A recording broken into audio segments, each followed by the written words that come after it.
నమస్తే అన్న, అందరికీ నమస్కారం. ప్రియుడి కోసం ఒక తల్లి మనం చూసుకుంటే కూతురిని హత్య చేసింది. వివరాల్లోకి వెళితే, ప్రియుని కోసం తన 6 ఏళ్ల కుమార్తెను 3 నెలల క్రితం హత్య చేసిన ప్రియాంక కోసం కడుగోడి పోలీస్ స్టేషన్ పోలీసులు గాలింపు చర్యలు చేపట్టారు.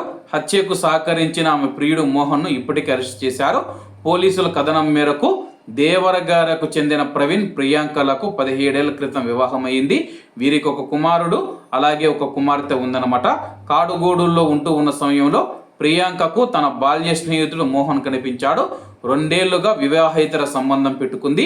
ఈ విషయాన్ని గుర్తించి ప్రవీణ్ మందలించడంతో కుమారుణ్ణి భర్త వద్ద వడిచిపెట్టి మోహన్తో కలిసి సహజీవనాన్ని మొదలుపెట్టింది. 3 నెలల క్రితం కుమార్తె మరణించిందని ప్రవీణ్ కు ఫోన్ చేసి చెప్పింది. ఆసుపత్రిలో ఇచ్చిన పోస్ట్ మార్టం నివేదికనైతే భర్తకు ఇచ్చింది.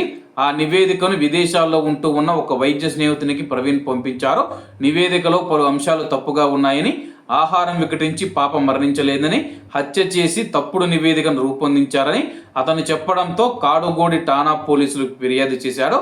కార్యాచరణ సమయానికి ప్రియాంక తప్పించుకుని పరారు కాగా మోహన్ను అరెస్టు చేశారు. నివేదిక ఇచ్చిన ఆసుపత్రి పైన కేసు నమోదు చేసుకుని కాడుగోడి పోలీసులు గాలింపు చర్యలు తీవ్రతరం చేశారు. ప్రస్తుతం ప్రియాంక అయితే తప్పించుకొని తిరుగుతూ ఉంది. ఆమె కోసం పోలీసులు గాలింపు చర్యలు చేపట్టారు.